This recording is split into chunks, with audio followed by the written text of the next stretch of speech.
gal come up to me after one of my shows and give me her card and say, "You need to call me." And that's actually how I got my start into voiceover, the world of voiceover. So it was kind of, I guess, a little bit of half and half. I was out there pursuing entertainment, and then voiceover was something that I was already very much interested in, and I got pushed in that direction. You, sir? Yes, since you mentioned that you have a home studio, would you actually be open to, say, for instance, voicing independent game projects? Yeah, I'm open to anything. Is independent game projects. There's a lot of stuff that as a voiceover artist you have to field a lot of opportunities. So yeah, absolutely. Yes. Do you actually play the games that you voiced in? Yeah. Oh, I'll tell you. What he asked me is, do I actually play the games that I voice? And one of them I played. Well, here's the thing, and I'll be in full disclosure. I will admit that I am a button masher. Okay, I'm not very good, but I do enjoy playing, and I enjoy,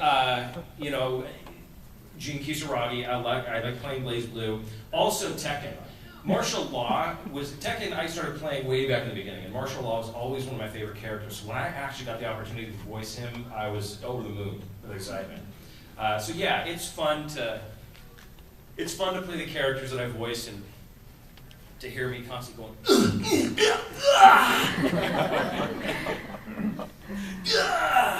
Right here. For Grimjow, did you find it was easy to portray the character, or did you have to find your inner jerk? That's a great question. What she asked me was for the character Grimjow in the series Bleach, if it was easy for me to find that character, or did or was it hard for me to really channel my inner jerk? And to act like a jerk was surprisingly easy. But no, you know what it was though? It did take me a little while to sink into his voice. The first episode or two that you see Grimjow appear in, I'm higher in my register, I noticed. Yes. And it was after I kind of sunk in, and we call it sinking into the character. It's kind of like Homer Simpson when you watch the early days. Homer sounds nothing like Homer of today. And to expand on that, it was the same thing. You sink into the character. So it took me a little bit to actually sink into that character. And then once I found that character's voice, bam. You could pull it up really, really quickly. And also, can you do his crazy laugh? Yeah. Okay. Grimjow's crazy laugh. Okay. Yes. Okay. Thank you.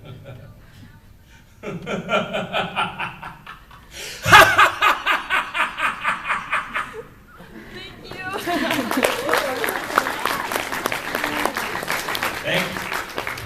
Right here, sir.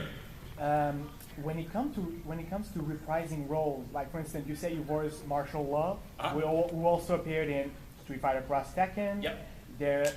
And when it comes to BlazBlue, well, we got now Cantorium Shift, and soon enough, Chrono Phantasma, and even the anime that's coming out. Mm-hmm. Are you guaranteed a role for these characters, or do you have to call them back? Hey, I voiced this character. Please hire me back. That's a great question. What he asked me was, if you're voicing a role in a continuing series, are you guaranteed that role as that series continues to roll out? As a voice actor, the answer to that is no. No. This industry is highly competitive. If the same, and a lot of time, it's not necessarily even because of you. It's because maybe a different production company is picking up the recording of it. And so if it's a different production company, they can use different people. You never know. You never know. So. To second that, did you get any news if you're going to reprise Jin and Hakumen for Chrono Phantasma? If I have news that I can discuss, I will definitely let you guys know. Bye, Dan. You're fine. Go ahead. I want to know if you saw the movie Taken that they did. Oh yeah, absolutely. The Shin Kamiya. I did the voice in Tekken Blood Vengeance. I thought the live action movie that they did. Oh, the live action movie. You know what? I didn't get a chance to see that. Was it any good? No. Not good at all. No. Oh. Widely panned. Well, luckily I didn't get the chance to see that, so that's an hour and a half of my life that I got to keep. If that was world, that's Dragon Ball Evolution. Oh, dear Oh, God. jeez, no. No. If I can tell you something, for the Tekken live-action movie, Katsuhiro Harada, the producer, wanted to direct the project.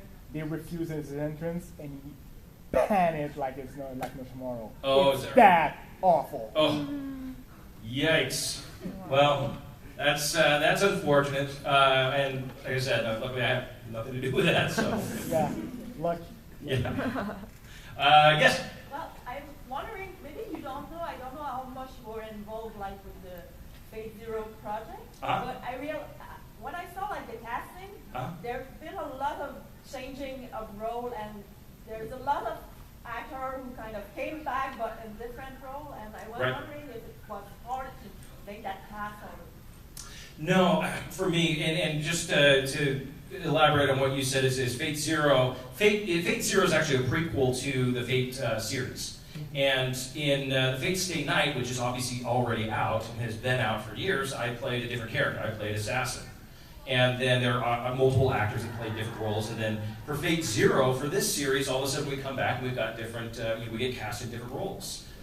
Which actually amazed me that I even got cast in it because I was sicker than a dog when I auditioned for it. But at any rate, was that transition hard for me? Not necessarily.